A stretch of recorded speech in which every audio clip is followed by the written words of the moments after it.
terror. I like the sweat. Get out, you creature of filth. Hey, I just want to talk. Maybe a little hands-on parlay.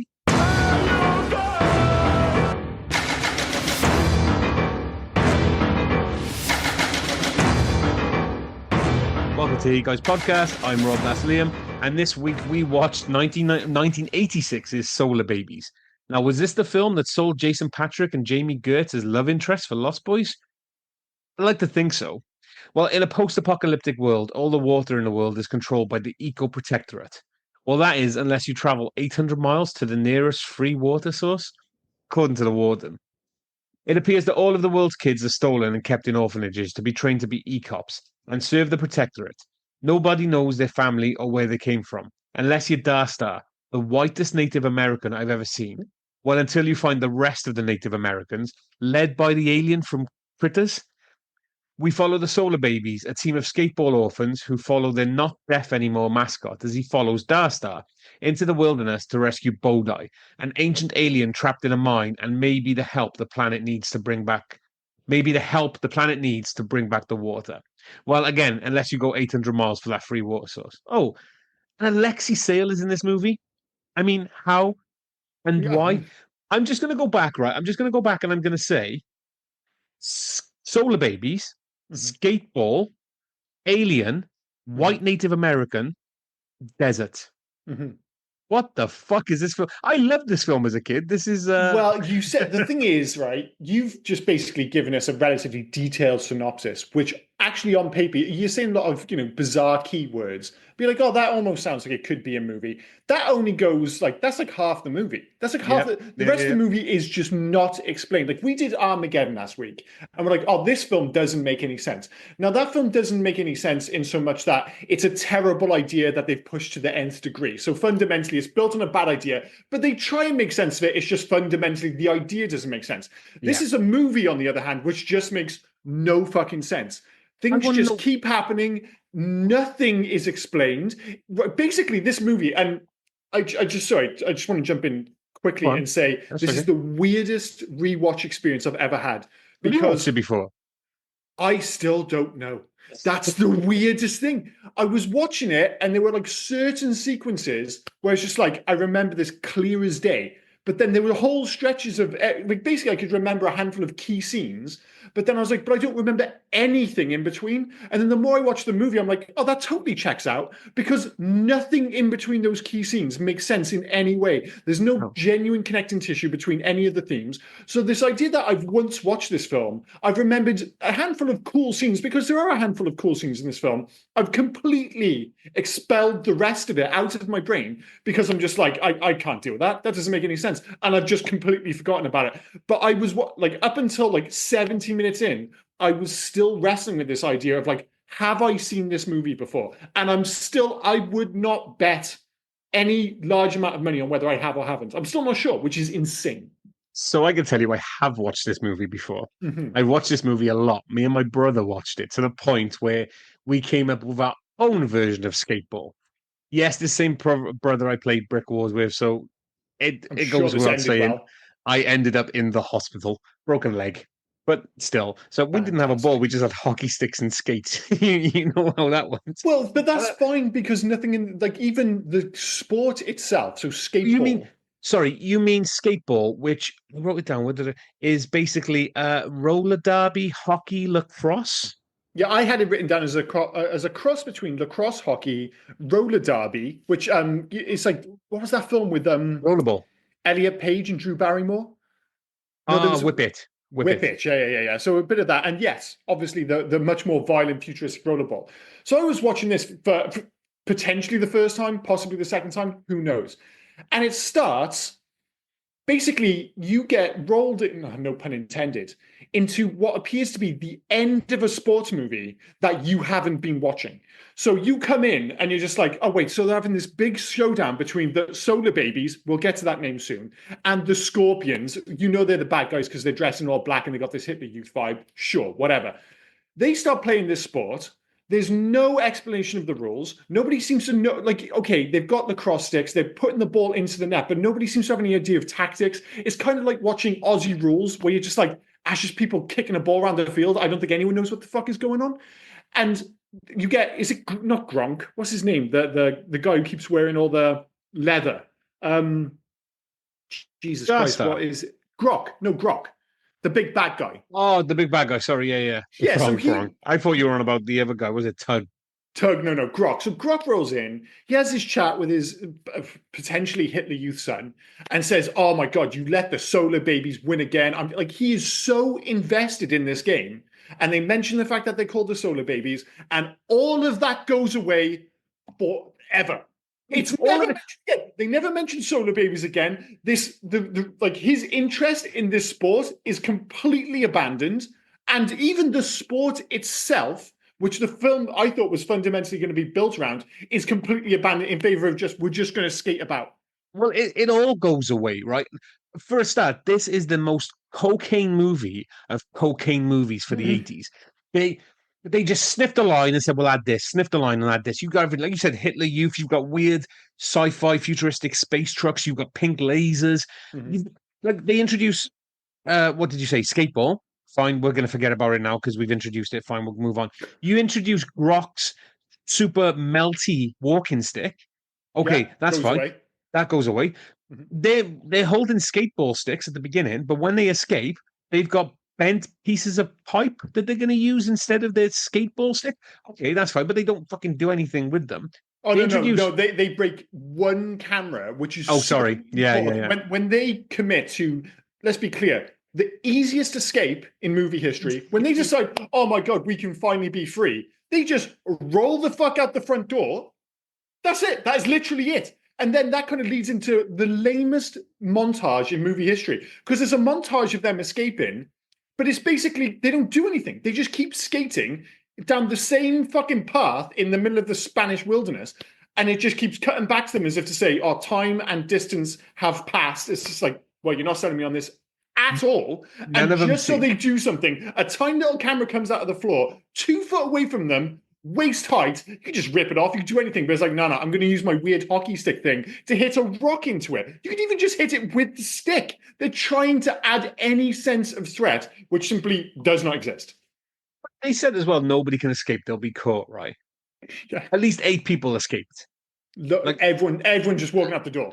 but at 3 separate times. Yeah. Like, that stuff fucked off. Fucking Daniel followed him. Why are they dressing Daniel like Pat Benatar? I have no idea. And like you said, no one can escape. As soon as they were in any danger of being caught, there was an elaborate collection of skater-sized holes in the path where just the path just ends, so the trucks can't go any further. But it's okay, we can skate through them. This place can't be escaped. It could not be easier to leave. It literally couldn't And be. to be fair, if you can't go through a skater-sized hole, and we'll get to it now, you get the magic jump, the Oh, the we're going to go whip, there early. the whip jump across the bridge, which the gap in that bridge kept growing and shrinking depending on where the camera angle was. It didn't even show Tara, Jamie Gertz, do the jump. No, they Like, didn't. no, she was just all of a sudden magically over the other side. Because Fucking just with two of them, it would just be dumb. And like, right, we've covered a lot of dumb jumps recently on the podcast. So last week we did Armageddon, and they had the big famous space buggy jump, which was ridiculous. And of course, if you're bringing up a big silly jump in a movie, you've got to talk about speed. Yeah. This outdoes both of those with consummate ease. This scene is an absolute joy to behold. Don't get me wrong, dumb as fuck. Such an awesome scene, though. And that is right. Don't get me wrong. We're going to spend like the next hour and a half tearing this film up pretty hard. It's still oddly fun, even though it is a fun ride. It's objectively, it's bad. It is bad. Like I won't hear anything to the contrary. This is a poorly made film, structurally at least. There are some good things behind the scenes, but for some reason I'm watching. I'm just like, why am I having fun with this film? And I still can't figure it out. Maybe it's because of stuff like the jump. The jump doesn't make any sense. It's stupid as shit. But I was watching with a big ass smile on my face. You know the thing that made me the jump. All right, the jump's there. It's fine. Like they've done it. Is when they all escape from the Protectorate, who apparently can't go down a hill. They escape from the Protectorate by putting themselves in massive tires in Tire Town. Yeah. So they again, one of the big issues of this film is that there's no sense of scale. I hinted that when I was talking about the terrible montage. So they're trying to escape from the Protectorate, which is a terrible fucking name because it's even hard to say. So they go in the tires, they roll down the hill, and the Protectorate and the E-Police, is it? I believe it is. They just look the down and epochs, they yeah, yeah. go, God, they've gone down the hill. We're clearly fucked. It's like what's his name? Ed 2000, whatever his name was from RoboCop. At 209. Ed 209, Ed Yeah. 2000, what am I talking about? Ed 209, when basically he like got beaten because his feet were Because too it's big for stairs. stairs, Yeah. which was kind of cool, but the film was winking in a bit knowing about it. This film isn't that. But after they escaped from the Protectorate and the E-Police in their stupid tires, they literally just look like they camp out where the tires landed. It doesn't look Yeah. like they went any further. They're just like they really can't get down this hill, so we can just stay down here. What about the lasers? Oh, the lasers have like 100-meter range. We're like at least 150, so we can just chill here all night. Okay, So, fair enough. how far would they? I know we're jumping all over the place. There's no linear thing to the way we talk about this movie. How long were they? They saw Tire Town explode. They camped at the bottom of the hill, right? Mhm. So that's fine. They've lost Tara, whatever her name is, Jamie Tara, Gertz, yeah. Tara. They've lost Tara. It's fine. She's gone. Tara, actually, Terra, Terra, sorry, it Tara. is Yeah, Terra. Sorry, it's yeah. Terra. So they've lost Tara. Mhm. They've been captured by Bruce Payne and Alexi Sale. Mhm. Yeah, it's still meant that Alexi Sale is in this. And just be clear, I love Alexi Sale, but he and his little bounty hunter buddy are appallingly bad in Dude, this film. that's Bruce Payne. Is it really? Yes, that dogger is Bruce Payne. Like I couldn't Okay. fucking believe it when I saw it. But They're up she there rocks. with the new. Who is the prime example of terrible on-screen duos from The oh what Wraith.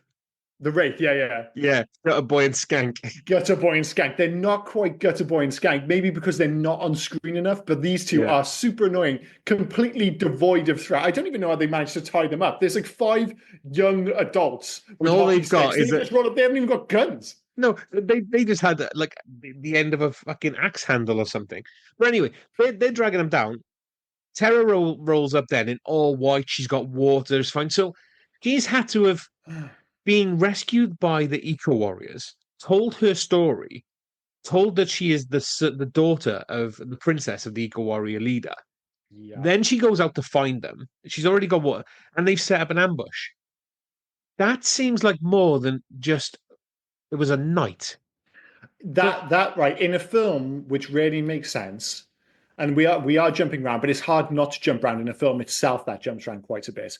The scene where Terra suddenly shows up in all white yeah, with the Eco Warriors, and I thought the naked Indian dudes were the Eco Warriors at first. No, no, they were the Chicani, they're Chicani. They're just the the white Native Americans. Native Sure, Americans. fair enough. So when she showed up and with the eco wire, I was like, oh well, this is going to be a thing. She's all like, oh, we can't leave here because like, and as far as I can tell, this has all happened overnight.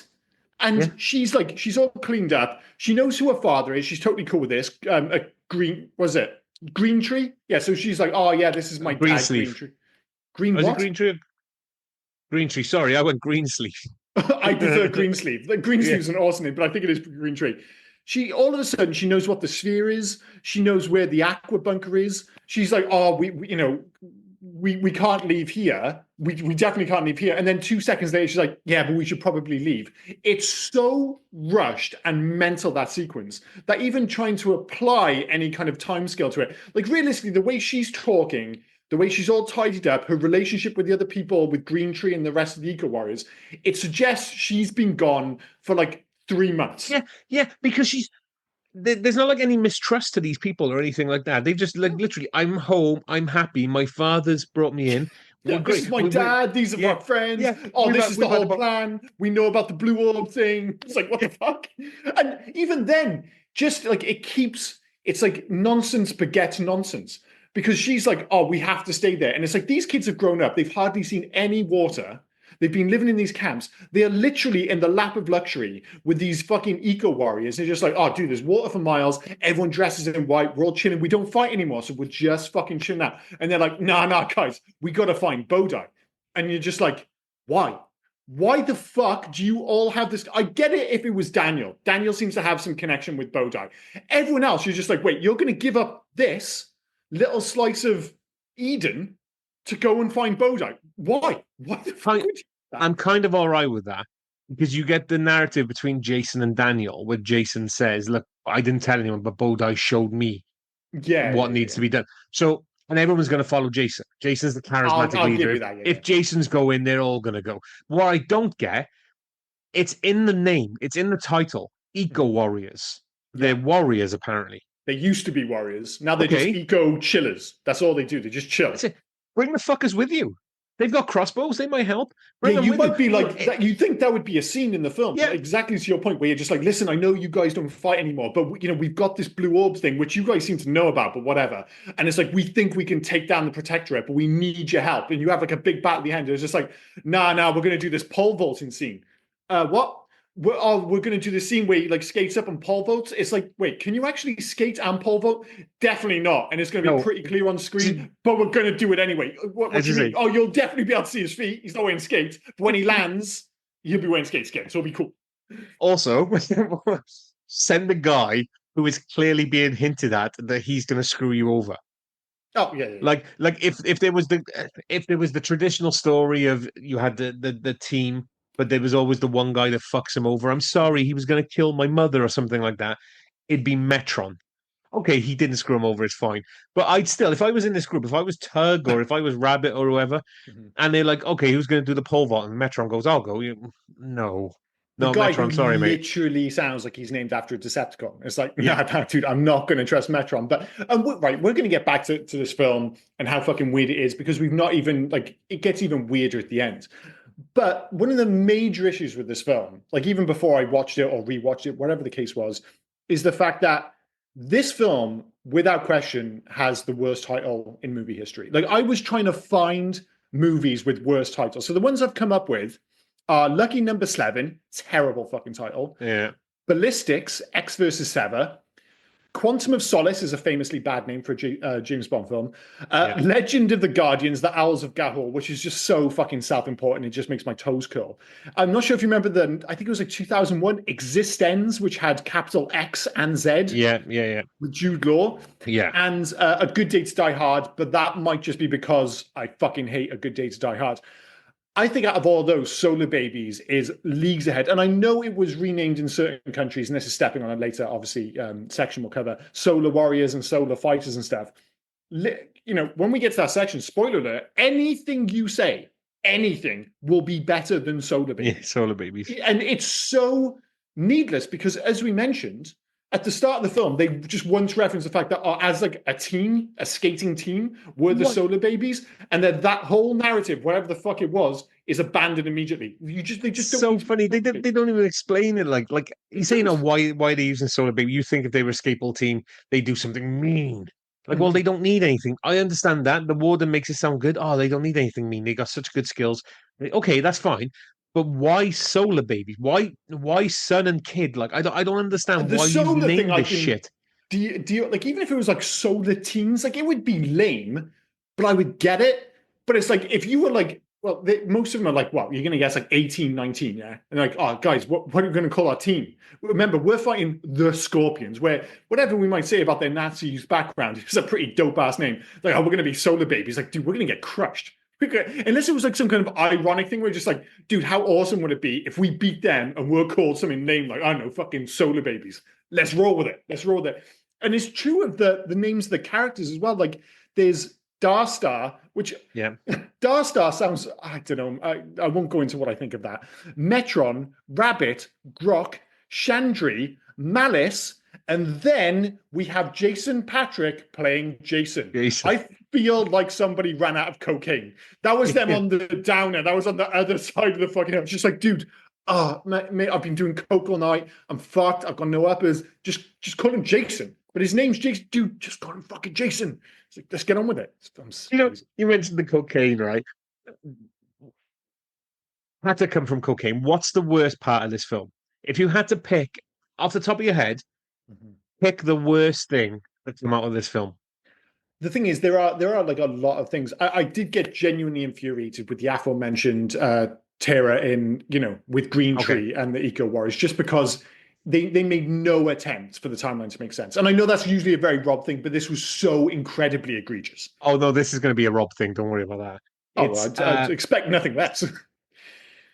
it's when they're all playing with Bodai, right? Mhm. And oh, we've got the one black guy.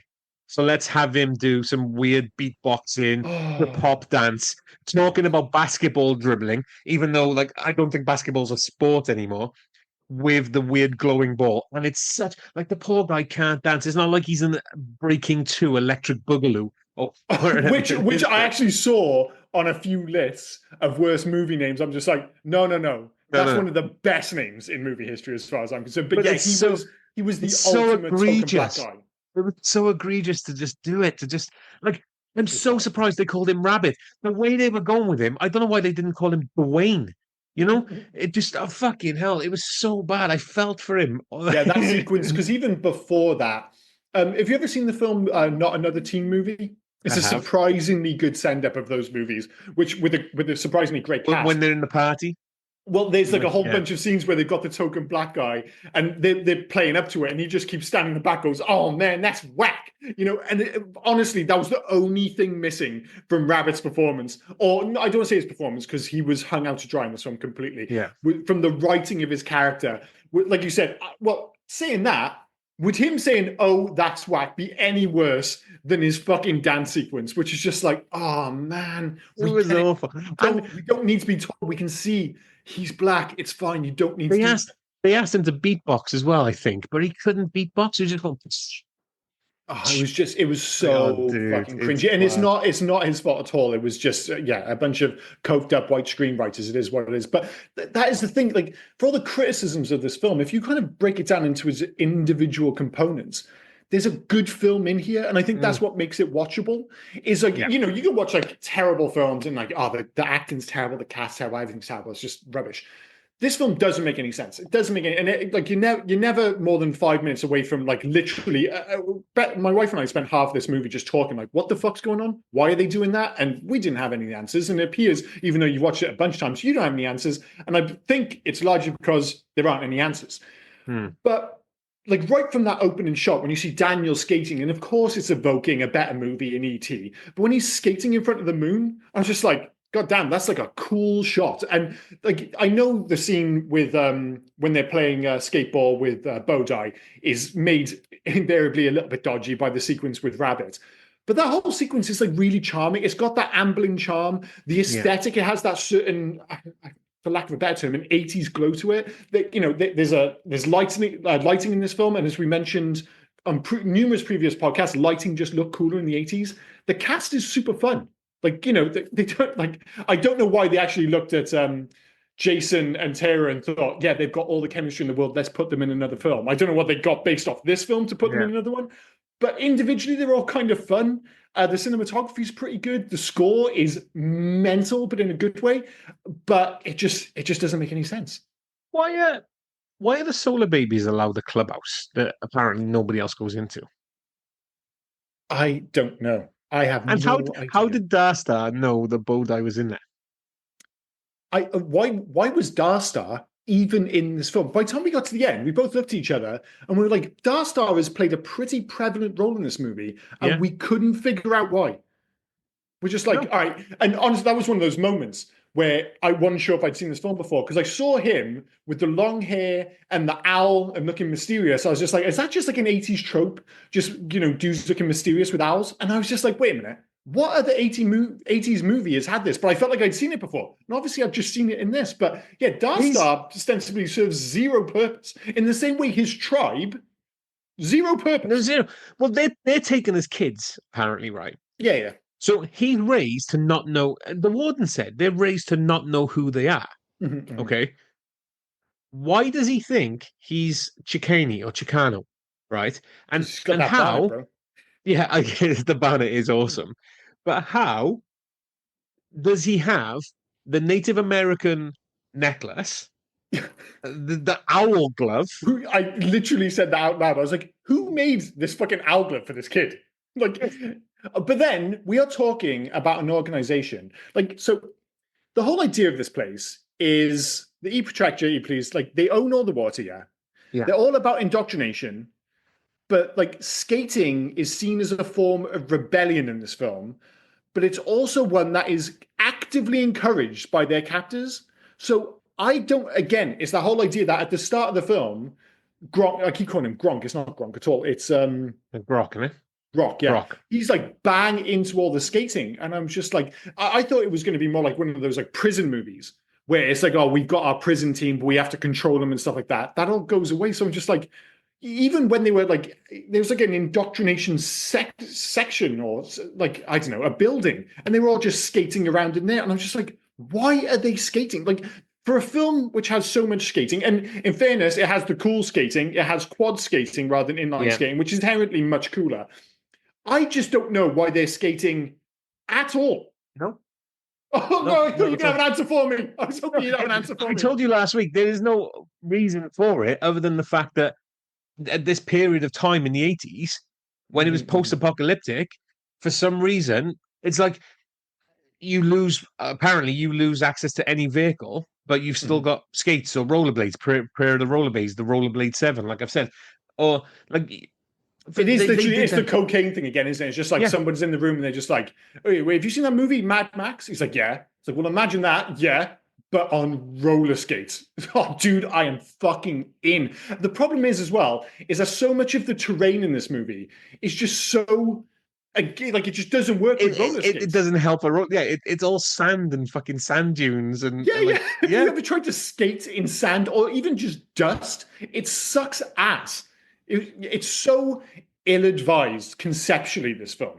From a Hey, start point, it's just completely ill-advised. It is just a word jumble of things that were cool in 1985, 1986, and then just put it on the screen with a bunch of like cool young actors, and then going, well, we hope this works. And sadly, it does not. you mentioned Dark Stars Barnet, which I grant you is a very good Barnet. Mhm, mhm. I don't know. Gavials is a bit that is like the evil mullet, isn't it? Like That it's is not the all the evil way mullet for down. sure. It is yeah, I mean it's bleach blonde. Has to be blonde as well. But Yeah. that's the thing, is Gavial like his son, or is he just like his favorite orphan? Like his favorite evil orphan? I think he's his favorite orphan. He Okay. it sounded like he was teaching him to be his protege. Yeah, yeah, yeah. I've given you everything. We've given you everything, but you can't beat a bunch of solar babies. Like Yeah, but that is another one of those things which isn't explained. Like Daniel, like all of a sudden they're just like, oh, I can hear again. And I literally was just like, wait, he was deaf. I had no idea he was deaf. yeah, And it's just like, oh, but the magic ball has cured his deafness. I'm just like, he's it's deaf. so funny I as didn't well. even know. Because they have like they use all these words and everything like that, and then they kind of forget some of the old words because they're like, oh, he can't hear you. He hasn't got his electric ears on. Crazy stuff. His what now? His Well, hearing aids, his headphones, his electric ears. his electric ears. There are some weird terms, like even like the alien itself, Bodai. Like it just sounds Australian. Oh, you got to get Bodai. Bodai sounds Australian as fuck. It's just one of those names.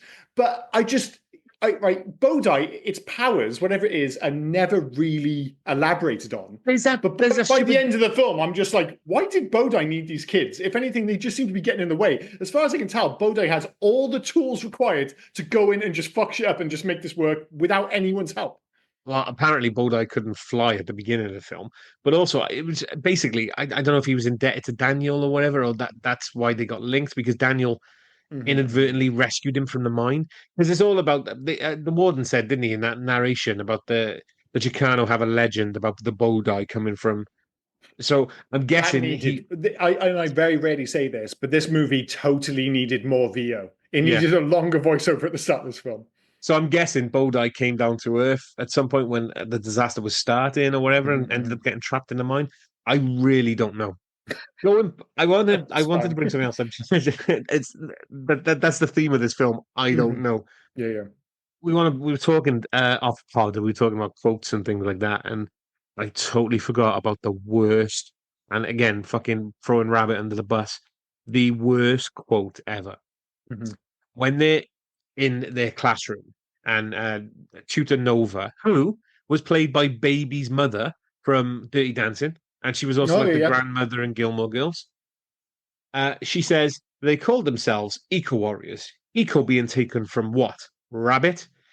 hey, if they took it, they should give it back, and everyone laughed.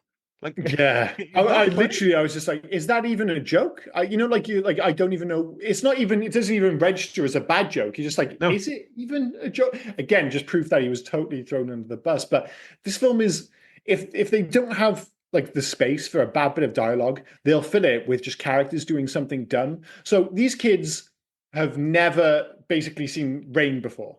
Like yeah, they get rations of water.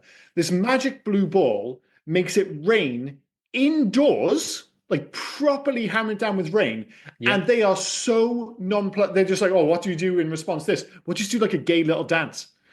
What the fuck? Like, it was like nobody seemed particularly shocked, and when it stopped raining, everyone was just like getting on with their day. It was insane. It was an insane response to legitimately a miracle happening. Like, I Also, see rain all the time. We're from Wales. We see rain all the time. If it rained indoors, I would lose my shit. These kids have never seen rain, and they're just like, oh, that's cool. We'll do like a little jig to celebrate, but then we'll just like kind of get on with our day. I love Metron as well. Oh, it was a shared hallucination, dude. You are soaking wet. Yeah, is he supposed to be smart? I don't. The only thing I will say is James LeGros, who plays Metron. Yeah, I don't think I'd thought about that dude for 30 years. Now I can't escape him because he's in the second season of Severance. And yeah. I was watching Severance. I was like, fuck, I know that dude's face. And I was like, I Point think that Break. might be the guy from Point Break. And like, obviously, all of a sudden, I'm thinking about this guy because I'm like, oh, he's in Severance, he's in Point Break. And I was like, man, I'm not sure if I've seen that guy on screen for ages. And then all of a sudden, he pops up in this as well. So yeah, James LeGros is like trains or something, or buses, one I of those always anyway. I always confused him for the other guy who was in what was that fucking terrible Paul Anderson film we did in space? Let's Events forget. Horizon. Yeah, that one. That's Uh weird because I always mix him up with Bon Jovi. They yeah, all, I yeah, feel yeah. like there's like a gradual thing of one of them becoming the other. So like the three of them all look like they could be like cousins or something. Yeah, because I always put James LeGros in that Kurt Russell film Breakdown or Break yeah, something like that. Oh yeah, yeah. I haven't seen that for Yeah, yeah. ages. But it's the dude from Event Yeah, Horizon. yeah, yeah. But like I don't know, Budget Yeah, Bon he had like a Jovi if you would. moment in Yeah. the kind of mid to late 90s for sure. Because he was Yeah. funny enough, he was in a submarine movie with John Bon Jovi, which was just fucking felt like it. U571. Yeah, yeah, that felt like an Yeah, yeah. Inception moment. Yeah. It's very strange. Oh, what else? What else did I write down? I still can't get over the fact that I saw like, and like I might be saying Bruce Payne, and people are going, "Who the fuck is Bruce Payne?" But if you Googled him, you will know his face. It's Mhm, absolutely insane. I've said they dressed Daniel like Pat Benatar. That's fine. This one is making me laugh. Right? They're being shot at for violating the perimeter. mhm, mhm. Like at the beginning of the film, they're being shot for violating the perimeter. Imagine if they did something serious. Well, I even find that weird because they're like with being shot for violating the perimeter, and they're just in like a purpose-built skate Yeah. park. Like it's not like oh they're just like skating out in the fucking woods. There's a net. Like they obviously the protectorate obviously know it's there, and they're just like oh my god, the kids with the skates are skating in the skate park. Let's shoot them with lasers. It feels like an overreach, especially again considering that response to them playing the way they were talking about it. It's like it's just off site. It's like just around Yeah. the corner, So which obviously they're allowed to use. But so they go there and everyone's just like open fire on these motherfuckers, lasers everywhere. When they just skate the fuck out the front door, everyone's just like, did you see that? I didn't see anything. And nobody seems to care. but that's it. I'm guessing that's where they go for league play. But they've gone after hours, I'm Yeah, guessing, yeah, and like yeah. no rules. But again, clearly the perimeter is not that secure because At all. two teams escaped, two teams of five, right? Mhm, Daniel escaped. Star and his fucking owl managed to use their skates to climb a crane mhm, mhm. and then jump a crane. That jump as well, that was so like shoddy fucking Well, it was editing. 80. I mean, it was, yeah, it wasn't great. It wasn't Yeah. great. But that's the thing. You would think they might be a little bit more careful because the way they talk about it is like if you get caught, there's like a brief period in this film when they all get a little bit nasty. And he starts referring to using the term surgical alteration. Yeah. And you're just like, surgical alteration. It's like, fuck, how dark is this going to get? And then with what's his name? Is it Terrence Mann?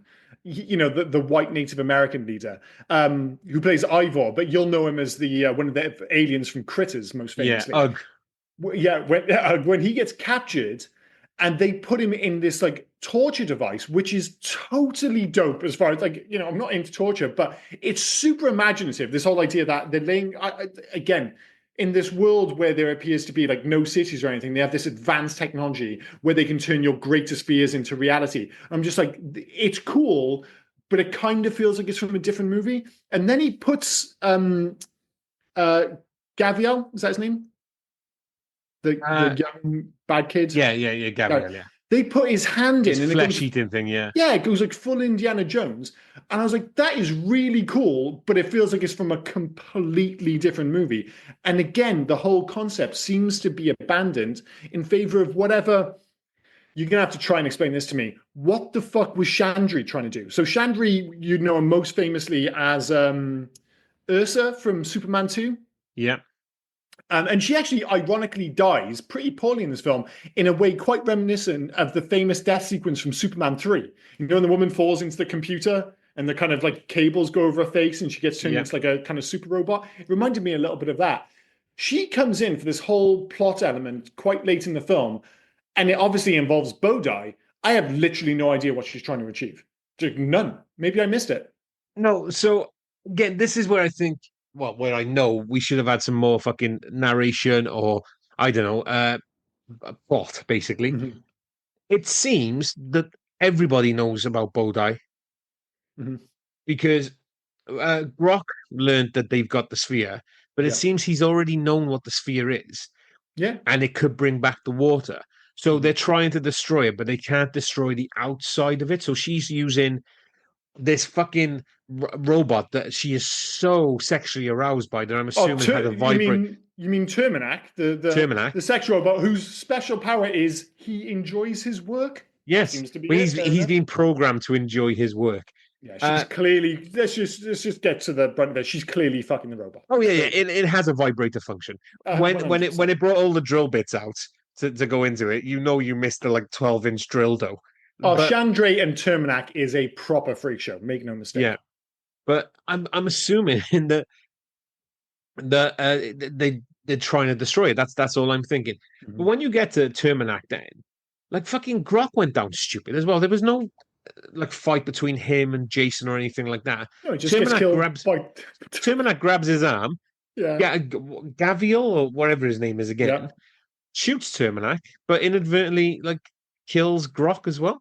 Yeah, that again, that whole sequence, it's like it comes up on the screen like yellow alert, yellow alert. Within 2 seconds, it's like, oh, red alert. It's like, dude, guys, we should have started with red alert. Terminac is fucked, and he is going off. Like you say, like he kills Grok.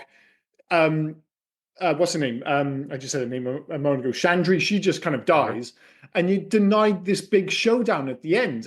You kind of get a bigger showdown earlier at the tire, but like whatever. What is that place they show up? That town where they find Chinatown. Darstar?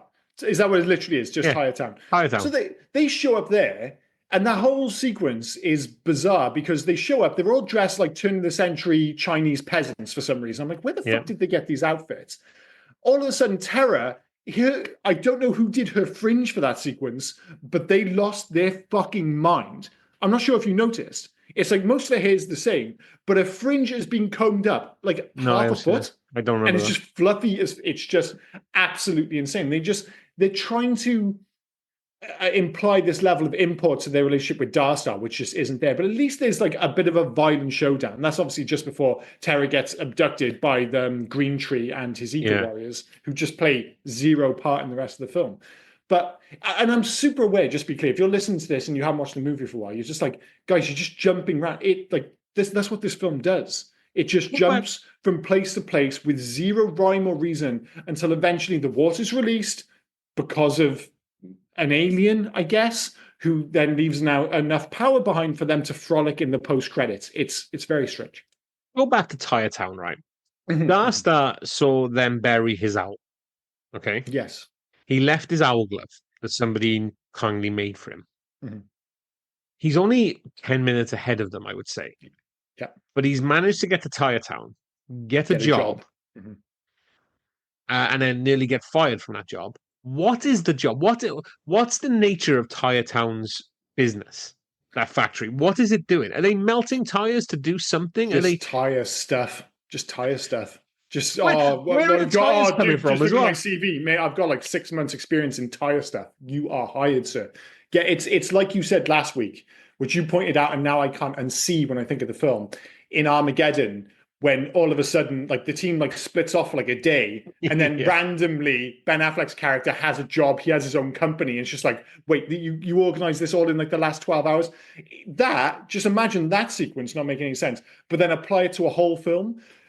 But there are just like a handful of sequences when it's really prevalent. That being I didn't even think about that one with Dark Star. He's like you said, he is no more than a few hours ahead of them. And Yeah. by the time they show up, he looks like he's been working there for years. He looks like a jaded tradesman who's just like, my God, man, I can't do another 9 to 5 shift in this marketplace. It's like, dude, you literally couldn't have been working here for more than 2 hours. And that's if you literally walked in through the door and said, can I have a job? They said, yes, you're already dressed for it, get to work. Doesn't make any sense. Doesn't make The any other sense. the other question I had, what's up with starring in this film and then jump into a 1987 vampire film? Because at least three people in this film ended up in a 1987 vampire film. Which is strange because, like I said, there's nothing to suggest, like in terms of like any of these characters having chemistry together, where you'd put them in a, like, let's be clear, a far superior film. So when you think Yeah. of Jason Patrick and Jamie Gertz, you Jamie Gertz, immediately think of 1987's 87's yeah. So Lost Boys, yeah. literally the next year they're doing Yeah. Lost Boy together. And Adrian Pasdar, Oh, of course. 1987, Near Dark. Hmm. Like they started in this. Well, to be fair for Pasdar, mind, I mean he's doing this film, and I don't know when it was filmed, but he's doing this film thinking, "Fuck me!" A couple of months ago, I was in Top Gun, and that was released. Yeah, but in fairness, Adrian Yeah, Pasdar, who plays Darkseid, like he's been like in a lot of awesome films, and I think he does the voice for like Iron Man and all the animated stuff. yeah. He started doing it Iron Man thing, and he was in like the Agents of Shield for a while and things like that. So Oh, yeah, yeah, he's yeah, yeah. prevalent in the Marvel Yeah, he's had stuff like as an well. awesome career. The weird Yeah, one, because like the one you probably wouldn't notice is like Lucas Haas, who plays Daniel. He's quietly had an amazing career, and when I see him, I always think of like Inception. I always yeah, think of a film nobody talks about anymore, but felt like a massive deal at the time was Brick, directed by Rian Johnson. yeah, I yeah, yeah. remember, like nobody's mentioned Brick in like fucking 15 years. It's really weird. But when I see him, I always think of Welcome to the Black Parade by My Chemical Romance. Oh The yeah, because music he's the video. guy dying in the thing. Yeah, yeah, yeah. Just When I always think of that. when I see him, I always think he's that's the so quote unquote hero from Mars Attacks. He's the one who Oh finds yeah, out that yes. Hank Williams or whoever it is, Mhm. only you can kill I the tell you aliens. what are we, 210 episodes into this podcast? I'm kind of surprised we haven't done Mars Attacks, because I'm not saying Mars Attacks is a good film. I am interested in rewatching it, especially as Oh, it has Tom Jones in there. so Mars Attacks may or may not be a good film. I haven't seen it for a long time. It's not a But great film, but it's an but interesting film. what Mars Attacks is for us, the Hey You Guys, is batshit crazy, and we seem to thrive on batshit Yeah, crazy. well, that's what I mean. I just thought at some point one of us is just like, you're struggling for a film and just like, man, I could go for rewatching Mars Attacks just to see how that holds up. Like, because I'm not convinced it held up in like what was it released, 98 or whatever. But yeah, we might have to do that soon. But I mentioned him, the really Sorry, weird go back one. to Oh, Lucas sorry, go Haas. for it. Sorry, before we move on, No, no, no, go for it. Lucas Haas. I'm just looking at his IMDb, and he's had a bunch of films, as you've said. He's been every like this guy has acted since like for fucking every year. Oh yeah, he's In been busy. in 2015, he was in a film called Tucken. Was what? Tucken. Tooken. So not taken. Tucken. Tooken. It was the shall we say parody of Taken, where Lee. Do you remember the TV show Oz? Mhm. Yeah, Lee Tergerson. Yeah, yeah, yeah.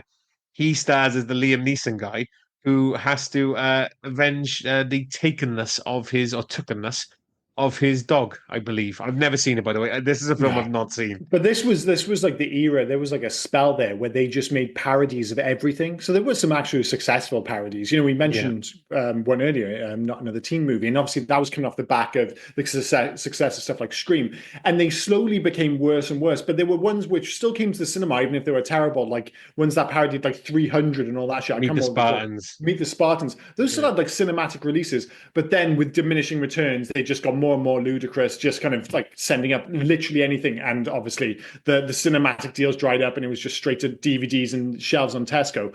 But yeah, I'm not sad to see the end of the parody era of cinema. But one thing that does surprise me is I always thought Jason Patric would have been a bigger star. Like growing up with him, especially, I never associate him with this film. I always, like most people, thought of Lost Boys.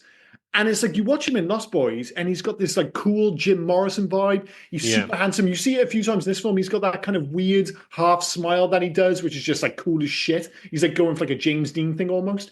And you're just like, watching that in 1987, The Lost Boys turns into hate. You're like, man, Jason Patric is going to be a fucking star. And all I can think is that maybe he just had his lunch eaten by Keanu Reeves. Like there were an abundance of very talented young actors in the late 80s going into the early 90s.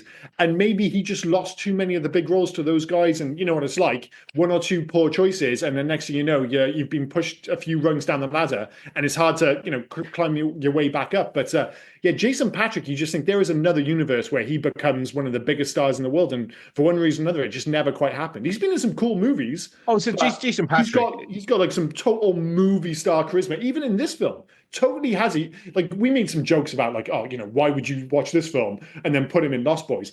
Like, yeah, the film's a mess, but as we mentioned, the cast is cool. And with the limited material that he has, Jason Patric, you can see the star there, even in this film. And Jason Patric acts mine. Fucking hell, that guy, again, saying Lucas House, that guy is busy.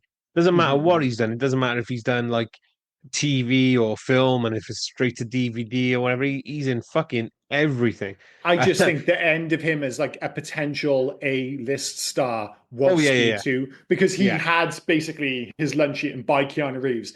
Then he gets the chance. It's like, oh, Keanu Reeves doesn't want to do Speed 2, so you can do it. And then Speed 2 just turns into a complete turd. In all fairness, mind, I don't know, because he didn't really do much that you would call the radar between then. So he did like Solarbabies, obviously, 86, Lost Boys, 87, The Beast of War, and then Frankenstein Unbound, Geronimo, an American Legend, Sleepers, which fucking great film.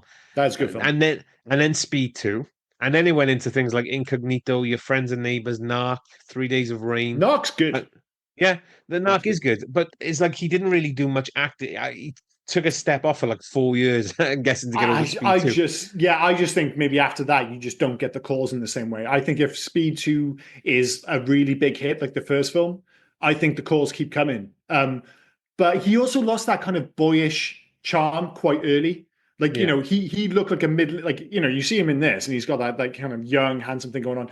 He, like, by the time he even gets to Speed 2, he suddenly looked like he was like a middle-aged dude. He just did. And he, in fairness to him, like it works out because he looks the same now as he did when he did Speed 2. But I don't think that did him any favors either. But yeah, just one of those strange things, Yeah. I mean, the other one is Jamie Gertz, right? Because Jamie Gertz, crush on Jamie Gertz. Oh, everyone had a crush on Jamie, because what was it, Star that she played in Lost Boys? Star, yeah. Yeah. And then she was she was in like Twister as well. But she's kind of disappeared. But people wonder why. And it's because she's a fucking part owner of an NBA basketball team. She doesn't have to work. She is like one of the most richest actresses ever. Yeah, which is fine because she'll always just be remembered. For people our age, pretty much everyone I know who grew up with like Lost Boys has a crush on her. They all had a crush on her. She was like an absolute smoke show. And then she's just like, I'm just going to step away from this and just earn all the money in the world. It's like, yeah, she's done absolutely fucking fine. She was in Crossroads as well with Ralph Macchio. Do you know, I've never seen Crossroads. Oh, dude, it's the better Karate Kid. It's absolutely, I'll be amazed if it is, but sure. There's a reason there's not like 7 seasons of a Crossroads TV show. It's about a kid who learns something from an older man and brings that thing he learns at the end of the film to win a battle. But it's a guitar instead of karate, so it's just like you can see why maybe it didn't have the same legs, but hey ho. But I don't want to be too judgmental because I've never seen it. Oh, you will see it. Like we said for a couple of things. You will see it at some point, yeah. Right, have we got anything else to cover? I don't think so. There we go. I think that was the time. Let's move on to No. Sorry, I do have one more thing on my list. The end credit song made no sense. Made no sense to the film. Made no sense. Like All About Love or whatever it was called. Like, where the fuck did this come from? Was it the same song that was used in the montage, the really bad montage? Because it had a similar, like that had a similar vibe where it's just like, this doesn't suit the movie, it doesn't suit the scene, but it's just, oh, well, it's the 80s, so we've got to have a montage in the middle of it. But yeah, the credit sequence when they're all frolicking and kissing, and that's another thing. They never really explain where they are in their relationship, Tara and Jason. So they're kind of together, but not that, but then they kind of, the way the movie goes, they try and sell it on the idea that them kissing at the end is a big deal. But I'm just like, wait, aren't they already boyfriend and girlfriend? I They thought never they were, really yeah. deal with Yeah. it. Yeah, yeah. So again, another thing which isn't doubt, like there's no narrative traction to it whatsoever. Things just happen. All the things you would expect to happen in this film happen, but without any narrative or any sensible narrative, at least, to back it up. So at the end, when they kiss, I'm like, am I supposed to find this a big deal? Because I don't think it is. It just one last final bit of nonsense right at the end of the film. Like, I So love the consistency, if nothing else. it must be the song from the montage as well, because when you look at soundtracks for Solar Babies, it's one song. It Love will sounded set very you similar. Love will set you free, performed by Smokey Robinson. So Yeah, there's nothing wrong with the song. It's just like you said, it doesn't suit. It just doesn't yeah, suit the but film they or don't mean what's like going on. is it meant to be they all got together and their love for Bodhi made Bodhi come back? No. That like no, love will set you free does not do anything. Yeah, well, It's they like kind of do you know again the the whole bit at the end when they all hold hands and it all goes very ET again, and like Bodhi will always be with us, and I'm just like, I don't know if this feels justified at all. It doesn't feel earned. I'll tell you that much. when I think of soundtracks and when I think of songs for films, I always think of St. Elmo's Fire. Was it John Parr? I was not expecting that. I was not expecting a St. Elmo's Fire shout out. So John Parr was meant to write the song for it, Mm-hmm. but he hadn't watched the film, he hadn't looked at the script or anything, so he just Yeah, wrote yeah, his own thing. Said, "There you go, take it." And it's that Man in Motion song. yeah, yeah, yeah. Yeah, and I quite like that film actually, St. I Elmo's like Fire. I don't mind the film. I love the song, but Mm-hmm. those two have nothing to do with each other. It's like John Yeah. Parr just went, "You want a song for this in 20 minutes? Hold my beer." Do you know what it's about? I don't give two fucks, mate. Just watch this. That's just what they did in the 80s. Just like, listen, you've done a couple of bangers for movies, so can you do one for us? What's the movie about? Don't worry about it. I've got bangers just fucking laying about. Just handing them out. Yeah, do the lyrics match the film? Not at all. But yeah, yeah. I like it got away with it in that film. It doesn't get away with it here. God no, Not in the slightest. no. Right, let's move on. Favorite scene. Mine, I know it's got the dodgy bit with Rabbit and it's all slightly racist. But my favorite bit actually is playing skateball with Bodhi. It's just kind of cool. It's just got that like total 80s vibe. I love the way it's shot. Like you said, for all this movie's faults, I think it's relatively well directed. And there's that kind of certain glow about them. And even like I think it's inherent to the effects that were being used at the time when they're flicking the ball around. Like it looks kind of lame and awesome at the same time in that way kind of mid 80s special effects got to. It's just quite like an oddly magical scene in a film which largely doesn't make any sense. But yeah, that's probably my favorite one. Although, as I mentioned earlier, it seems weird to say the torture sequence is one of my favorite parts of the film. It's a really imaginative device to do something horrendous, but one that is just duly ignored for the rest of the film and abandoned, like so many other ideas. For me, it's got to be the intro, the skateball intro. That is cool. It kind of sets up what you think the film is going to be, and then the film is something completely different. It kind of sets up a film which doesn't exist. Yeah, It both ends a film you'll never see, and it sets up a film that doesn't exist. It's so like in and of itself, I totally agree with you, but it's so infuriating that it feels like it just dropped out of the fucking sky. But I will say this: I am amazed that neither of us said the jump sequence. Oh, the jump sequence is just it hurts. No, I'm changing my answer. No, I'm going with the jump sequence. The jump sequence is the best bit. I was ear to ear with my smile when I was watching that sequence. It was fucking amazing. Terrible, sure, but amazing. I think that sequence in particular sums up this film. And that'll make sense when I get to my ratings and recommendations. So yeah.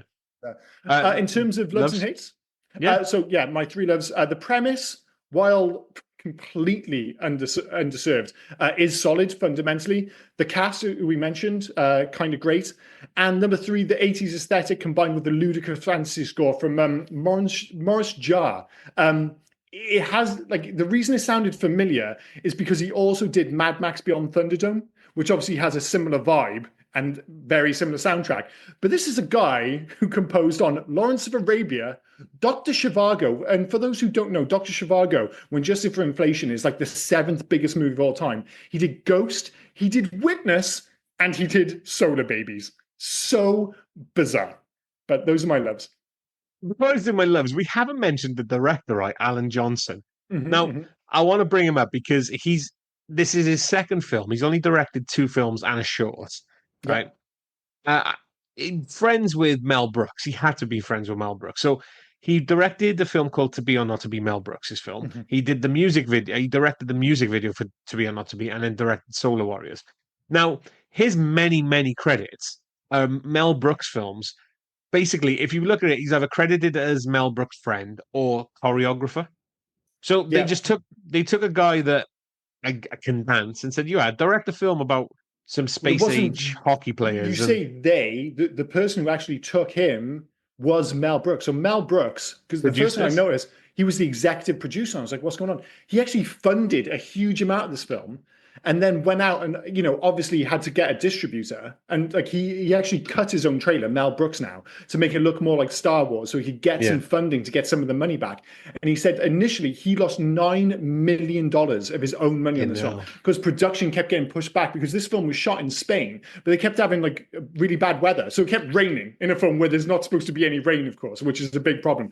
So it kept getting pushed back, but they had to keep everyone there. So the cost associated with it kept going up, going up. So Mel Brooks kept pumping money into this film to keep it afloat with, let's be clear, his friend, Alan Johnson, directing it. And it just turned into a complete disaster. But he said since that he thinks he's made the money back just based on DVDs and residuals and TVs and yeah. stuff. So it got there eventually, but initially he lost $9 million of his own money. So God bless Mel Brooks. He's just like, I'm going out on a limb for my friend. And he probably shouldn't have. Are Uh, we on to hates? Or are you yeah. still on Sorry, I loves? haven't done my loves yet. No, no, Sorry, no. Sorry, mate. I was good. So, for me, it's the cast as well. The core cast, as you said, I think they're having a good time. It's a cool For cast. for the most part, yeah, they're not too bad. The the the look of it looks great. Yeah. You see Tire Town. Tire Town looks great. The Protectorate thing at the end looks absolutely fantastic. The orphanage, it all looks so dirty and dire and And they everything you'd built some want it to be. serious sets for Yeah, this film. yeah. Yeah, yeah. But the fact of the matter is, it just didn't mingle with one another. No, It it seemed didn't to jump from coalesce one. as a whole. Yeah, Yeah. and to be fair, I didn't mind Rock as the bad guy. I wish he would have had a better ending than just getting taken out by Terminax or whatever his name was. But they made such a big deal out of him, like you said. He has his his stick, which like heat stick, like kills plants and nothing else. Yeah. When he got out of the truck and it did that spinny door thing, it's just like completely inessential, but look kind of cool. He's always wearing like all that leather just so he looks like a bit of a Nazi out in the sun. He's not a bad, he's a pretty cool bad guy, but like you said, just such an inauspicious ending. You mentioned it, so I'm just going to go jump straight into my hates. Yeah, go My for it. first one was Grok not showing more of the sun stick. Like that'd Mm-hmm. be a good fucking what's you just said the word is Torture torture tool. device. Yeah, yeah, yeah. Sorry, I can uh Gavial. I didn't Mhm. like. He was so fucking slimy, but he's meant to be.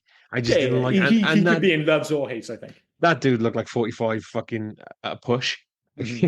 Oh yeah, he And did. In fairness, though, most of them because I was watching this film and both my wife and I, when we were watching it, we're just like, "Oh, is this one of those films where they're all actually like 30?" And I checked out, most of them were actually like in their yeah, late teens. In yeah. fairness, And the other, lastly for me, is the choppy nature of the film. It just yeah, went yeah, from one to the other to the other to the other, and it just made no sense. You're building up all these guys. You build up the Eco Warriors, nothing for them. You build up the Chicano, nothing. You yeah. build everything. Even Bodai got built up, and just nothing. It just, yeah, I don't know. It just, Yeah, there's too many separate stands which go nowhere, and that yeah, leads into my own hates. Number one with a bullet, it's just so poorly explained. This film needs an extra 30 minutes just to kind of try and link everything together, give the world a bit more depth. Instead, they've kind of build the world out, but they haven't explained any of it, so you just don't give a shit about any of it. yeah, Number two feels like skateball as a concept was somewhat wasted, and that's an understatement. Like the film opens, and I remember the poster for this film. That's the only thing I really remember. And I go, oh, well, it's a bunch of like kids skating. And I get it. It's like 1986, skating's in. We want to get it up on the screen. And then it just, yeah, they kind of keep skating, but the whole skateball thing completely abandoned ridiculously because it's one Yeah. of the coolest things in the film. Number three, like, why didn't they bring the awesome torture machine back? Like, that was so straight. And again, didn't explain it. Why do you have this advanced technology in this world in the year? And just to get, like, if ever you want to, like, underwhelm at the start of a film, you're like giving this big speech about, oh, it's the future, this dystopian world. It's the year 41. Come on, guys, you couldn't push it a little bit further out? The year 41? Give me a fucking break. And one of my biggest issues, like, why wasn't Terrace Man just wearing a bit more clothing? Like they put him on that torture rack and everything, and I'm just like, dude, I'm seeing far too much of this guy's ass. It's just completely unnecessary. Only reason that he took this film, they were like, "God, take Solarbabies." No, no, no. I'm the dude from Critters. No, no, no, please, because every time you're on camera, there's going to be at least one woman on top of you. Oh, Oh yeah, okay. yeah. I'll take the film. Yeah, one of the most ridiculous potential sex scenes in movie history when they're just like they're not even in a hut or anything like that. They're just in the middle of, I don't know, a social gathering, and they're just kind of dry humping. So weird. He got shot by a laser, right? Mm-hmm. He got sent through a tent, Shrugged it but off.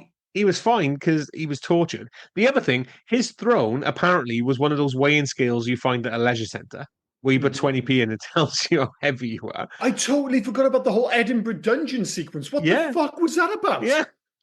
Where you had Again, Merlin just sat implying. among the wax figures, just like there's Merlin there. Yeah, I'm sure that dude had something to do with Wolfman. I can't remember off the top of my head, but I'm sure the actor he was in a movie with Wolfman. Anyway, it's something kind of he tried to go quite meta. But again, it's trying to kind of like, I don't know, expand this world, but without explanation. So instead, you just kind of dropped into it in a kind of cool, you can imagine it almost being like a Stephen King novel, something Yeah. like that. But again, without any explanation, you're just sitting there going, what the fuck is going on? And that's my overriding experience of this film, is just me sitting there going, what the hell's happening? Yeah. It's just crazy. Anyway. So any alternative titles? So this is going to be the interesting one, because as I said, usually when we do alternative titles, we're trying to find, is there one which is better or as good as the actual title? This one, I'm like, they've got to all be better, right? They have to be better than Solarbabies. I don't know. We'll wait and see. Drop it on me. Argentina, Argentina, the Warriors of the Sun. Yeah, better. Austria, Solar Fighters.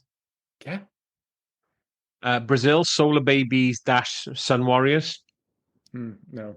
If Solarbabies in it, we've got a problem. Hungary, Sun Children.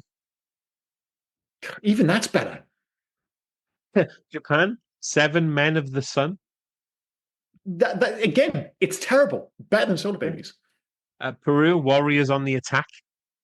That one might actually be worse. Poland, Sun Child. Soviet Union, Children of the Sun. That's okay. Yeah. And I think we've done, and Spain, Sun Warriors. I don't know if we've done Sun Warriors already. Yeah. So. All right, cool. Any facts for this film? Have you been able to dig out any facts for 1986 world famous Solarbabies? All of the main characters' names are from Enlightenment legends and myths from various cultures. The movie was filmed on location in Spain, a country selected for its abundant desert landscape. Ironically, production was held up for several weeks due to, of all things, rain. It was also selected for its lower production costs, lower taxes, non-union crew, etc. at the time. You did mention the rain thing already, but I wanted to just mention a lot of that. Yeah. We've already said Jamie Gertz, Jason Patric were in The Lost Boys. We've already said Mel Brooks. The name Solarbabies refers to the characters seeing themselves as the children of the sun in the dry, waterless future in which they live. Now, children of the sun, solar children, solar teens, just not solar babies. No, I get that. Thank you for giving me that fact. Give that to me in the film. Tell me why it's just called fucking Solarbabies. Yeah. Like that's the thing. Even when you explain it, it still feels like a bad idea. But at least give me something to work with in the film. Yeah. But that could apply to literally anything that happens. Yeah. The hand melting scene was borrowed from Dune, which also starred Richard Jordan. Oh, yeah. Bit of crossover there. The end theme song, Love Will Set You Free, performed and written by Smokey Robinson, is about Jesus offering an invitation for Christian discipleship, which direct quotes from Jesus' sermons in the Bible. So basically related to this film. So, no, okay, sure. The later film Tank Girl has an almost similar plot to this film. In that film, Tank Girl sets out to fight back against the evil corporation that has taken over the world and is controlling the planet's water supply. And do you know what that film also has in common with this film? It's also bad. I like Actually, no, I'm I going to go like on Slag. record and say I definitely prefer this to Tank Girl. I 100%. don't. I didn't mind Tank Girl, but I do not like Tank Girl at all. I wanted to add another hate. I was going to jump off on now that said water. The fact that apparently water's all controlled, but there's free water 800 miles away, but nobody talks about this free water that is on the world. Well, I mean, like you said, it appears just around the corner that the eco warriors are just chilling with loads of water. Yeah, The fact that they literally have a dam, it just feels like I don't know that they're using it. Maybe if like the idea was that they were using it as a form of control, but you're just like, why did it get to this position in the first place? Again, if there was like a preceding novel, perhaps I don't know. They've even they did that with a few films, and it's like, oh, this movie makes sense if you read the kind of associated novella or something like that. Like they did with what was it, the last Star Wars film, The Rise of Skywalker. yeah. Like, well, actually, if you read the novelization, all this stuff with Palpatine actually makes sense. It's like I don't give a fuck. It doesn't make any sense in the film. I don't want to read the novelization for a bad film. Thank you very fucking much. So this fact again explains it a bit more. When we were talking about Bodai and we were talking about Grok and Ursula, whoever it was Mhm. trying to drill into it. Mhm. They refer to it as the sphere of Longinus or Longinus, Oh, is that what right? they kept saying? That I was like, what are they Yeah, saying? yeah. So that's why I thought I forgot what they called it, but that's why I thought they already knew about Bodai that Mhm. Bodai was there. So oh yeah, it's this sphere that's meant to bring harmony to the world or something. So let's But kill they it. don't want harmony. Yeah. I mean, you've seen their haircuts; they're clearly quite evil. And finally, the movie has several religious references. The orb can perform what could be described as miracles. One of the red tents in Bartertown has a crescent moon on it that looks like the one from the Turkish flag. The neon sign in town says Xanadu, which refers to a paradise-like place, and the villain calls the orb the sphere of Longinus at one point, which is a clear reference to the biblical sphere called the Holy Lance, as that killed Jesus Christ. Also, the characters have had what could be described as a religious experience when they interact with the orb outside together. But And again, all these things are none of hints at that, through the film, but it's yeah, so none of that is explained in the poorly film. served, like the Yeah, concept of it. And the thing is, you could have that as like an underlying theme if the rest of the film made sense. But it's like you haven't got time to be thinking about underlying themes when the core narrative doesn't make any sense. So it's like yeah. my brain's unwilling to make that additional jump to go, oh, I wonder what kind of themes they're trying to push forward here. Where I'm literally like, I don't know what's happening in the plot or why anyone's doing anything. So yeah, there's fundamental issues from back to front there, sadly. Yeah. That's Hunt it. to the Future. So this is an interesting one. So this is where we ask a question: remake, sequel, let it die, or leave well alone. Now, my immediate response was let it die. But I do like the idea that if you're going to remake a movie, that you take one with a solid concept that's been poorly realized. Now, if ever there was an example of a solid concept that was poorly realized, it's Solarbabies. So I could be convinced of somebody doing, committing to a remake, but I would also happily just never hear about this film again. So I'll leave Yeah, it down to judge's decision. I like that idea of, like you said, maybe take. I've always said that before. Take bad properties and and with a solid concept and Yeah, make a yeah, yeah. better film. But the problem is, nobody these days seems to be making better films. Everything is just awful. I feel like anyone could take a. I mean, in fairness, I literally just recently tried to rewatch because it showed up on Prime, and I was always like, "Listen, I'm going to give the Crow remake a go." And it's bad. It's bad, Yeah, dude. I mean, I was trying to figure out. It was so bad that I actually wanted to take a bit of time to figure out why it was so bad because it's not horribly shot. It's not terribly acted, but it's horrible to watch. Part of it's the dialogue. Partly I can't stand. Is her name FKA Twigs, who plays the female lead? okay. I can't stand her. But Yeah, fundamentally, the big issue is like the reason, or maybe it and is this is just FK. turning into a Crow podcast now. But the reason the Crow work, because I was just like, oh, well, this film is just stupid, and they're all being like gothy and lame. I was like, well, that's what they do in the original one. But because it commits to the comic book aesthetic and the ludicrousness of the world, when you see the Crow like sitting around and he's got a guitar and he's surrounded by fucking candles and stuff, it looks cool because they completely commit to the piece. So it's like utterly gothy, it's totally comic booky, and it works. Whereas this film has totally got 1 foot in the real world. So it just makes everyone seem kind of fucking lame and unbearable. Problem with that as well. Nobody was going to give her a chance. I gave her a chance. I think I dragged my wife to it. I was one of the only ones that probably were in the I cinema was I who was went to totally watch it. willing to give it a Yeah. chance. And when it Oh yeah, opened, I was yeah. like, oh, this film's directed relatively But well. we went to the cinema to watch it. Mhm. The problem, like the original Crow, and yeah, this is the Crow podcast now. The original Crow Mhm. was sort of compared. No, sorry, it did derive from the source material, but not fully. No, You but know, it stayed in a yeah, but comic it's book style yeah, world. yeah, yeah, yeah. But this one then decided, no, no, no. Do you know what we're gonna do? Character of the Crow, character of Eric Draven. We're gonna do something completely different. You're gonna love it. Well, no, nobody has loved the four remakes after the original Crow, the four Mhm. sequels, where you took different fucking you just because you kept the name Eric Draven doesn't mean it's going to work. And Mhm. mate, they just and it's been in development hell for so long. And then when it came out, it was this. Now, I think I told you before when we talked about it. I told you it looks all right. Yeah. It's it's shot okay. It's just literally it just there's this thing about it that just makes it go ugh. And I just It's just what it is fundamentally ill-advised. And yeah I mean, I get the whole idea. It's like, right, the sequels were like straight to DVD affair kind of thing. They had limited budgets. They were never quite going to match the original. And the idea of like, oh no, we're going to go back to that now and we're going to like put some budget behind it, get some proper stars. Maybe there's a world where that could work. But you are talking about one of the more iconic performances of like the early 90s. yeah yeah And yeah. it's like, you immediately ice skating uphill with the whole Brandon Lee comparisons. Also, But even stop. beyond that, this film was just like I know the director also did what did he do? Ghost in the Shell, which had like a Yeah. bunch of similar issues. At least Ghost in the Shell looked awesome. Like that film, like it has issues. It looks dope. You can get into the whole Scarlett Johansson white thing. I don't give a fuck about that. But this film, it just looks kind of bland. There's one or two sequences where you're like, oh, that's kind of cool. But again, one of the reasons the original works so well is because every scene is just dripping with mood and style. And this one is just like, oh, it's just dark and a bit grim looking. That's it. Also, stop dressing your hero up right at the end. Oh, Fucking classic Crow thing. You give me 5 minutes of the classic Crow right yeah. at the end. Why do I have to The see him like dressed like a fucking hipster for 90% yeah, of the film? yeah, with a fucking horrible mullet. The end battle when he's dressed as the Crow, I thought was good. I enjoyed all that part. I thought that was great. Should have got to that. As soon as he dies, it should have been straight to the races. He should But have been, also, all right, dude, you're the Crow now. Get to killing motherfuckers. you need the henchmen. You need the names of the henchmen. I've killed Mhm. Silly Boy. You don't need the name like Yeah, Funny Boy yeah, and all. yeah. You don't need just give me some stupid names for these henchmen. Have him go out, kill the Mhm. henchman, then kill the bad guy. Great. Fucking why are you making the Crow more than it needs to be?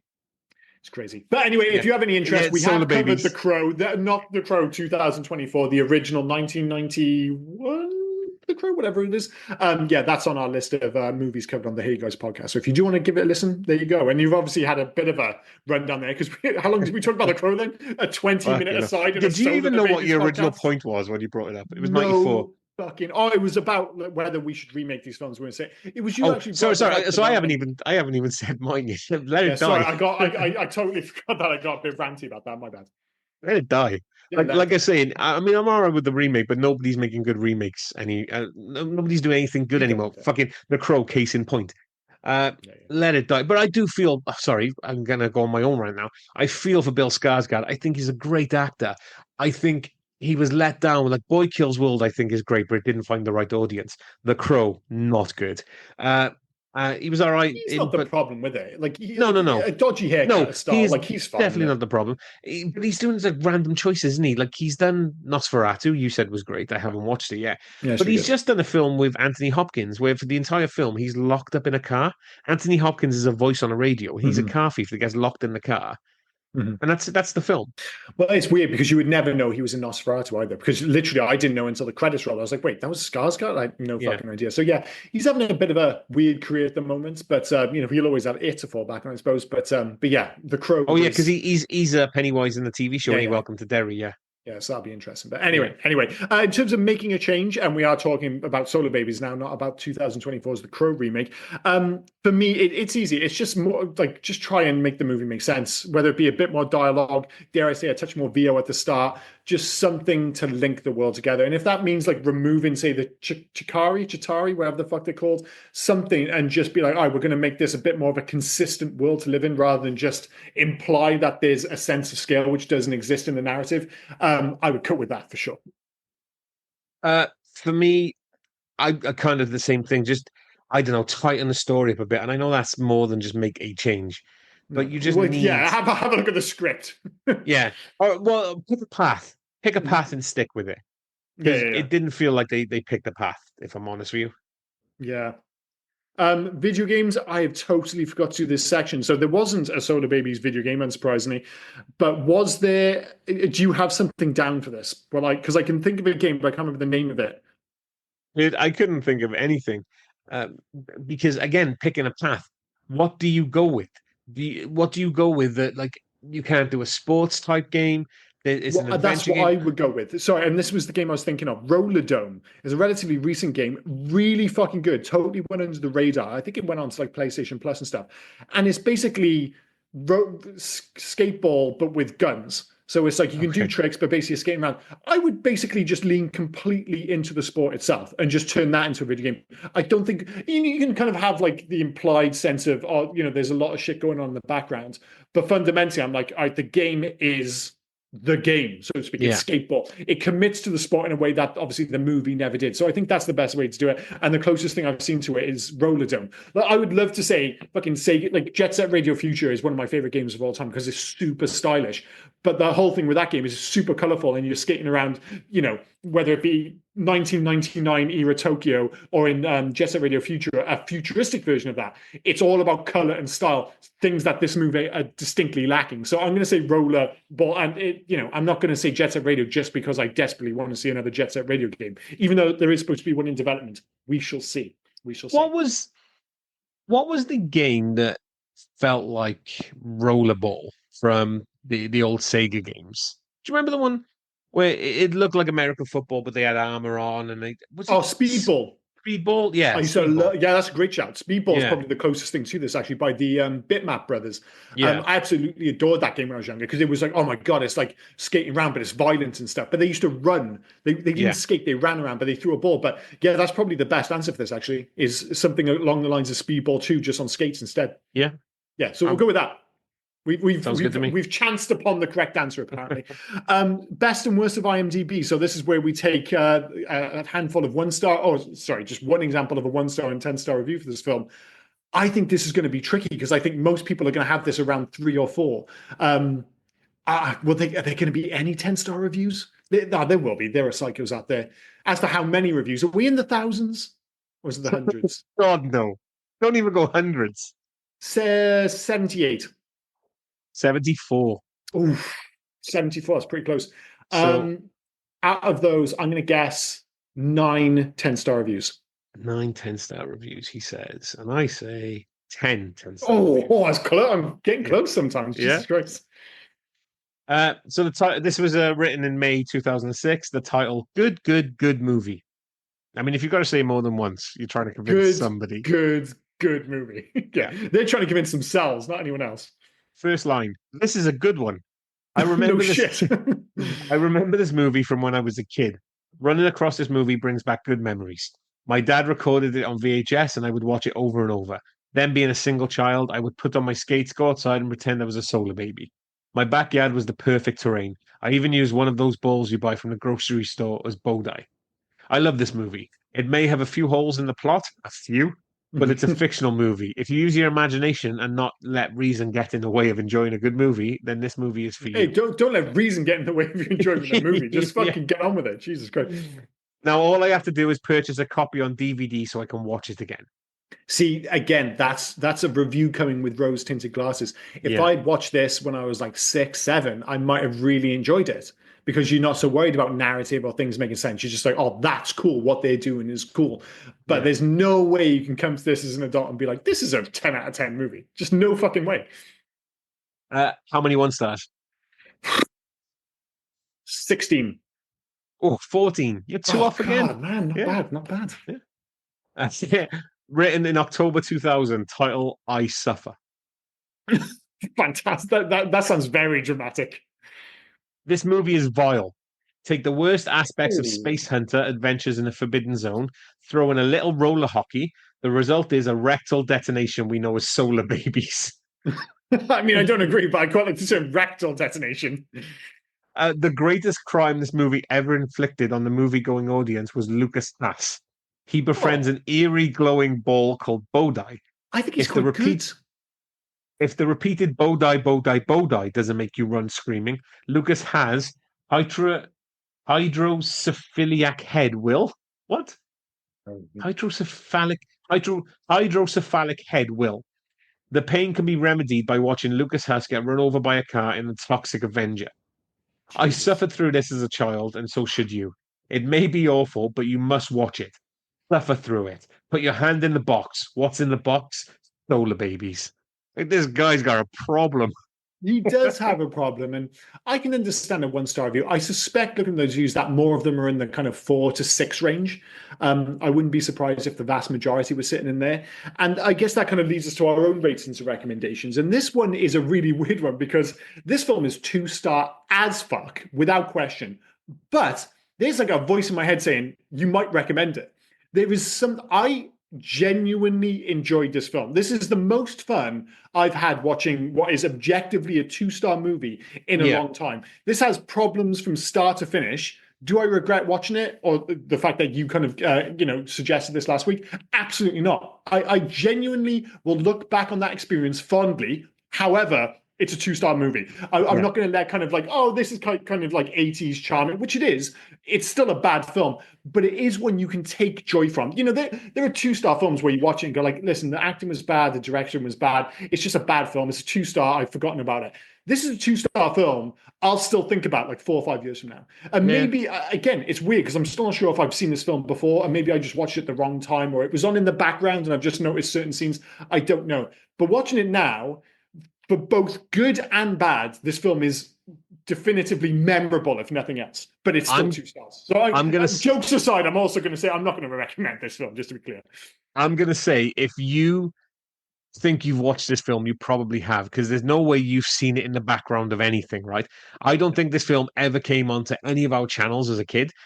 I just remember getting it from the video shop. Well, that's what I remember. Like, I must have rented it. But the weird thing is, I even asked my brother about it because when we were younger, we obviously, watched all these films together. I was like, "Have you seen Solarbabies?" And he was like, "No." But one of my friends, funny enough, Puddin, he said, "Oh, he watched this film loads when he was younger." So maybe I saw it at his house. Or so. Anyway, I've definitely seen at least bits of it. 100%. The only other thing I could think maybe is if you frequented the video store as much as I did, they used to play the films on the old CRT monitors. So maybe they played.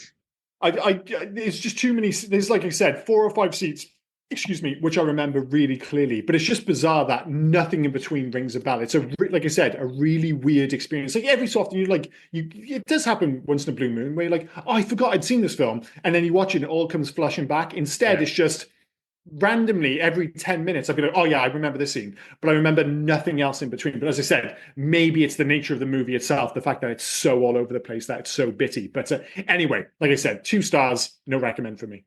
Basically say it's a 2-star film, and I couldn't recommend this to the movie going audience. Like you said, there's fun I'd recommend bits it in to it. you. That's what I mean. There's fun bits in it. I've been trying to get Dave to watch it. Like when he texts me saying he's bored, what should he watch? I said, well, Solarbabies is Amazon Prime. And he just texts me back going, will I hate you after this? I don't care if you do or don't. Fucking watch the film. But that's the other thing. We've said it so many times. The magic of this film is the fact that it's like 90 minutes long. So it's like before, like you just sit there going, what the fuck's going on? Oh, that's kind of fun. And then it's just over. So it doesn't outstay its welcome. But if you had like fond memories of this when you were younger, you could go back and watch it now. And as long as you don't remember it being a masterpiece, as long as you're realistic about it, because this film, as we've mentioned over the past hour and a half, has tons of problems. It still has, fundamentally, it's a charming film. It's a massively flawed but oddly charming movie that, as I said, I suspect I'll have fond memories of looking back on it. But yeah, I just can't give it more than 2. It's absolutely out of the question. So that's been our look back at 1986's Solarbabies. And that was the second part of our End of the World season podcast. So naturally, it's my choice next week for the third part. Now, this film feels very closely linked to this film. The year is 1985. 1985. You'll get it with the director, I think. Okay. Okay, how about this? We've mentioned it on this podcast. This episode? Yes. Yeah, it doesn't help me. George Miller directed this film. Oh, 85? Mm-hmm. No. Earlier than, just be clear, I thought it was later than 85, this film. But it's not, obviously. Mad Max 3? Yeah, Beyond Thunderdome was 85. I thought it was 90s. No way, dude. 85. It was 3 years after Mad Max 2. Yeah. Road Warrior. So, I've always had the most bizarre relationship with this film because I've not seen it for a long time, but I adored the first half of this film and despised the second half. And the second half actually has a lot in common with this movie, with the I was kids out in thinking, the desert, I was thinking of this, less Phil. roller skating. When you're doing Tire Town and you're going, well, what the fuck is the nature of Tire Town? Like, what are they selling? I was thinking, well, Barter Bartertown. Town. They just did everything with shit. They didn't explain what was going on with Well, methane or anything. So they're just bartering stuff. Fair enough. yeah, I mean, I was like, do I want to cover this? And I was checking on Amazon. It's not on Amazon Prime, but if you rent it on Amazon Prime, it's the Ultra HD version. And okay. I'm not sure if you listened to our Mad Max 2 Fury Road, not Fury Road, Mad Max 2 Road Warrior. Road Warrior, yeah. When I rewatched that on Ultra HD, it was game changing. Game changing. Like that's what convinced me about the technology about Ultra HD. It just looks so much better than any other version I'd seen that film. And I checked, and I was watching just like the trailer for it in Ultra HD, and it looks amazing. And I was just like, man, Tina Turner is killing it. So you can blame Tina Turner for this, but I know for a fact I'm gonna love at least 30, 40 minutes of this film. As to whether I can kind of get through the rest is a question mark. But this film actually played a bigger part in my youth than Mad Max 2 did. Yeah. Mad Max 2 is a better movie. We've said about sequels. This was the one I watched more. Well, yeah, because this was the one that came up, met our age range. It came out when we were of age, kind of thing. So because it was the later film, it's probably on TV a bit more when we were kids and things like that. So and it was more, even though it didn't do as well as at the box office. And you have rattled me to the core saying it was 85. I know, right? It's Fucking crazy. hell. It's just one of it was like because of the way we rented movies when we were younger, like because Rocky 4 didn't come out in our video store. They never had a copy until like 1991. And I just assumed it was released in 1991. And I didn't know shit about the Cold War. So for the longest time when I was younger, I thought Rocky 4 was released in 1991. And then one year I was just like, wait, that was released in 1985. What the fuck? That was like 6 years ago. But it was that bizarre thing when we were younger without the internet. You just like all these films you watch in the videos, we just assumed they were new. And none of them were. And I had the same, because Thunderdome in particular looks more like a Hollywood movie than its immediate predecessor, which of course, like I said, some people saw as a criticism, but the film looks more modern, despite one of the great mullets in movie history. Make no fucking mistake about it. I think that's maybe one of the reasons it was on TV more. It was seen as being a bit more palatable. And like I said, for all the faults with this film, when a lot of people think of Mad Max, they still think of 2-man enter, 1-man leave. Like it's super iconic, right down to like music videos in the 90s and stuff. So yeah, it'll be an interesting film to cover. I think, I remember it quite fondly. I know the second half has problems, but I've not seen this for a while, and I'm quite looking forward to watching it in Ultra HD because I suspect it's going to look awesome if nothing else. I have a habit at the moment of putting our faces on characters from the poster. Oh yeah, of course. Quite successfully, I might add. Yeah. If you haven't seen it by the time you listen to this, the one for Solarbabies is dope. I'm wondering how we're going to look as Master Blast. Oh my God, that's going to be an experience. But anyway, that's for next week. But yeah, please do join us for the third part of our End of the World season of podcasts. Do you have anything else to add before we wrap this up? I don't.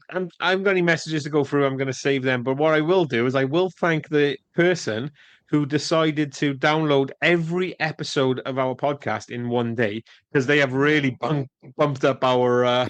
God bless him. God bless him. If you're listening to this and you want to do the same thing, go out there and be a hero. Download, subscribe, all that. We rarely ask these things because we just do this for fun. But if you want to download, subscribe, share it with anyone else, that'd be awesome. Like I say, if you don't, it's absolutely fine. But it'd be nice if you did. Think about that hero. Think about what they've gone out and achieved. He just sat there. He thought, you know what? I'm going to do 209 episodes in one go. Fucking heroic. Absolutely. Hero. If you're listening to this, thank you. Do let us know if you're that person, by the way. And we'll mention it on next week's podcast. Yeah, absolutely.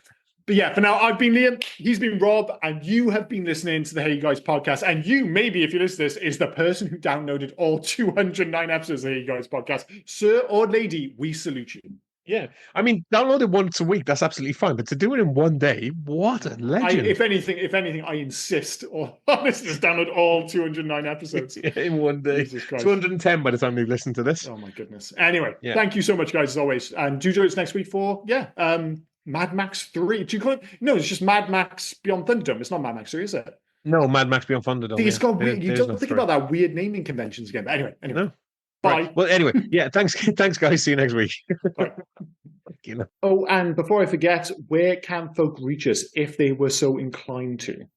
Well, you can actually reach us on Hey You Guys 80s at Facebook, Instagram, and on Twitter. But if you want to send us a mail, do heyyouguys80s@gmail.com. Send us in your recommendations. Send us in your thoughts about any of the episodes. Just literally talk to us. We'll have a one-sided talk with you on the podcast. Yeah. We're nice folk. Get in touch. But no, cheers, guys. Bye-bye. Cheers, guys. Bye now.